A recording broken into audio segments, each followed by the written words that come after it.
अमेरिकेचे संशोधक Martin Cooper यांनी 1973 ला मोबाईलचा शोध लावला.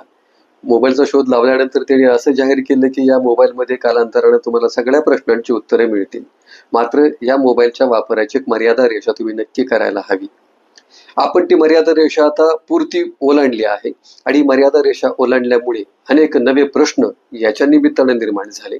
पुढे जाऊन मार्टिन कूपर यांनी असंही सांगितलं की याच्या मर्यादा रेषेपेक्षा जास्ती वापर या मोबाईलचा झाला तर तो धोक्याचा सुद्धा आहे आणि म्हणून त्यांनीच असं सांगितलं की आपण कधीतरी स्वतःचं सुद्धा जगणं जगायला हवं. आणि मार्टिन कूपर जर शेवटी हेच सांगत असतील की मोबाईल जो आहे तर तो मोबाईल एका मर्यादेपर्यंतच वापरायला हवा. मला वाटतं की मोबाईलने आता आपल्याला पुरता विळखा घातला आहे आणि या विळख्यातून आपल्याला आता सुटायचं असेल तर तो विळखा बाजूला सारायचा असेल तर माणसांचं वर्तुळ संवादाने आपल्याला तयार करता आलं पाहिजे. अन्यथा याचा वापर जर अधिक वाढत गेला तर अधिक प्रश्न निर्माण होतील.